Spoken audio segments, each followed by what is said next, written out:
Today on TimesCast, Egyptian streets turn violent as protesters defy curfews, clash with police, and attack government buildings. Countries around the Middle East look inward at what revolution could lead to. American diplomats balance decades-long support for President Mubarak with the need to back pro-democracy protesters. As a partner, we strongly believe that the Egyptian government needs to engage immediately.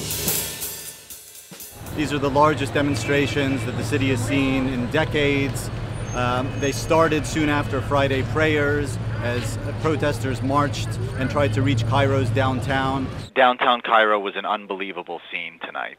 There are police transport vehicles on fire. There are battles between young men and riot police on the Nile Corniche. Not far away, the building belonging to the National Democratic Party, the ruling party, was on fire. The people were wheeling away computers they had taken from the building. The curfew started at 6 p.m. There's no sign that any of the protesters intend to heed the curfew. They are still out in the streets, and there are many signs that the battle is escalating and that we are in for a very tense night. A helicopter just flew overhead. That's the first time we've seen that today, and there are reports that the army is backing up the police in parts of the city. Beirut Bureau Chief Anthony Shadid looks at the protest movement across the Middle East and whether it could lead to a freer future for Arabs. Egypt witnessed protests again today, remarkable not only for their numbers but also their breadth. It is the next in a series of demonstrations across the Arab world demanding change in regimes that have often been there for decades and even longer. In just a matter of weeks, we've seen the Tunisian government fall. Protests have happened in Yemen. Protests have also happened in Jordan.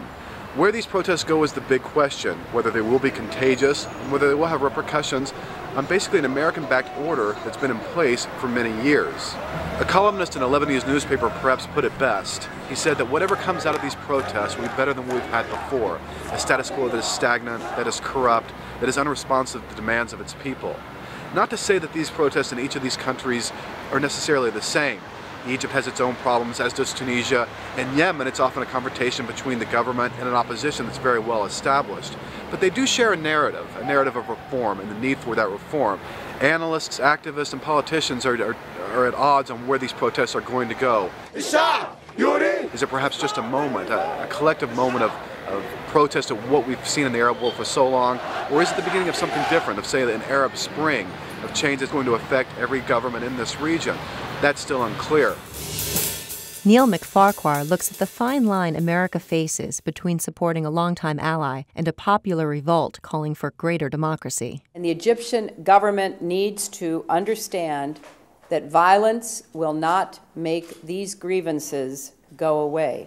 With the streets of Cairo burning, the United States is trying to walk a very fine line between not abandoning the regime of President Mubarak while also voicing support for the protesters. And Mubarak has been an ally for a very long time. But the problem is, there have been long-standing human rights problems in Egypt throughout his 30-year rule, and there's a long list. There's been a state of emergency in place for all 30 years that Mubarak has been in power. And the police are terribly abusive to everybody. 40% of the population lives on less than $2 a day. The United States has to find a way to sort of sympathize with that, while also not pushing the regime over. In Iran in 1979, the United States was faced with a similar dilemma, and they backed the Shah until the bitter end. And this time they seem to be trying to hedge their bets a little bit and saying that they understand the problems that the people are facing. Join us again Monday for TimesCast.